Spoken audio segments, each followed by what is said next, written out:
So let's talk now about the main event of UFC Fight Now 139. This main event was scheduled and originally supposed to be Chan Sung Young, of course, otherwise known as the Korean Zombie, to take on Frankie Edgar in what was established to be the potential number one contender fight. But because Frankie Edgar had to pull out of the fight due to an undisclosed injury, he got a replacement in Yair Pantera Rodriguez, the man who is coming off a loss to Frankie Edgar, the man who was scheduled to fight Zabid Magomed Sharipov, but then was cut by the UFC, resigned by the UFC, etc., etc. Long story short, he is now here in the main event of UFC Fight Now 139. We truly missed him, his spectacular performances, but he may have not pulled a tougher fight in the form of Chan Sung Young, the Korean Zombie, called the Korean Zombie for a reason. This guy can take shots like nobody. I mean, the fight that really comes to my mind is the fight with Leonard Garcia, where he just took a pounding. His fight against Dustin Poirier, where he took, significant shots. There is that highlight reel loss where George Rube caught him with a head kick, but since then, I feel like this guy has improved dramatically. He's 31 years old, stands at 5'9", holds a professional record of 14 wins, 4 losses, is probably the biggest fighting superstar out of Korea currently, and he's coming off a very, very great win against Dennis Bermudez in a first round knockout at UFC Fight Night 104. I just want to add that for people who don't know, prior to that, his last octagon appearance was in 2013 against Jose Aldo, where that fight ended in 4th round TKO for Jose Aldo. And since then, the Korean Zombie not only needed a break, but he also served in the Korean military for 2 years, gaining some very valuable skill set, mental aspects, putting himself in just an overall better condition with the South Korean army. And then he comes back and takes out Dennis Bermudez in February of 2017 in just 2 minutes and 49 seconds. It was quite the comeback. He has quite a bit of a fan base, especially from the Korean community. But even in the North American community, this guy is loved because everyone can see the talent. Every time he comes into a fight, it becomes a potential fight of the night candidate. Every time he comes in, it's potential knockout of the night candidate. And we've seen him get the submission of the year with what was the only twister submission victory in UFC history, coming in the last second against Leonard Garcia.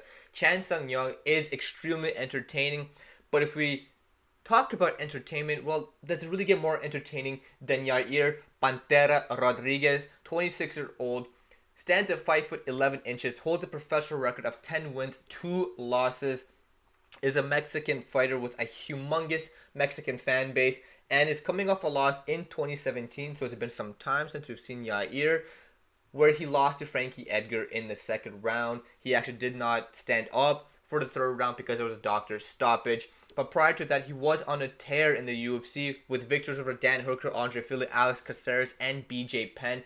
And in those fights, and even in fights I did not mention, his style is just ridiculous. It is that kickboxing, kung fu, whatever you want to call it, style where he can hit you with his kicks from no matter what position you're in. It could be a simple high kick, leg kick, body kick, or he can mix it up with a roundhouse kick, a spinning back kick. You can mix it up with, a heel kick, a question mark kick, an axe kick, a flying thunder kick. I mean, you really don't want to give this guy any room to throw those kicks. You don't want to give him the distance, and you make sure you want to be first and foremost close the distance with Yair. And we saw that with Frankie Edgar. We saw that Frankie Edgar put the pressure on Yair. We saw that Yair was just not able to handle the level of fighting that Frankie Edgar possessed. Frankie Edgar, of course, future Hall of Famer, future former champion, contender, one of the greatest of all times to do it, and it was just too much for Yair to handle. So with Yair, you have to be careful. If you are too patient, if you're trying to gauge the distance too much, he can capitalize that in a matter of split second and catch you with a stunning kick. But with Chan Sung Young, there's something about this guy that makes you want to admire him, and it makes you think that he's a very intelligent fighter. Either from the way he talks or the way he composes himself, you get the aura that this guy is in the driver's seat and knows what to do and when to do it. So I feel like Chan, even though this is a short notice opponent for him, he was originally scheduled to fight Frankie Edgar, and now he has to completely shift the game plan because it doesn't really even get more different than going from a dirty boxing wrestler like Frankie Edgar to a distance long kickboxer like Yair Rodriguez. If you look at it from a stand-up point, again, it matters on the distance. If Chan Sung Young can close the distance, get him into a clinch, make sure he doesn't utilize those leg kicks, I give it to Chan Sung Young.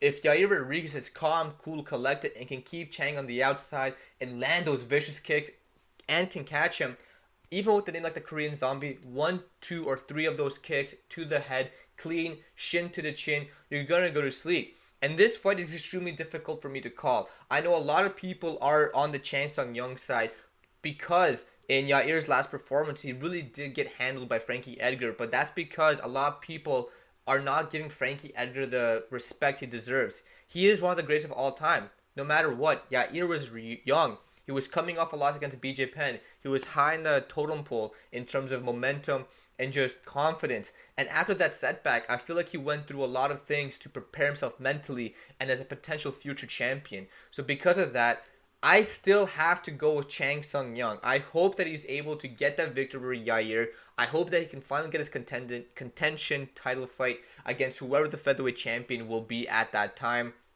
But it is a very slim margin between picking Chan and Yair.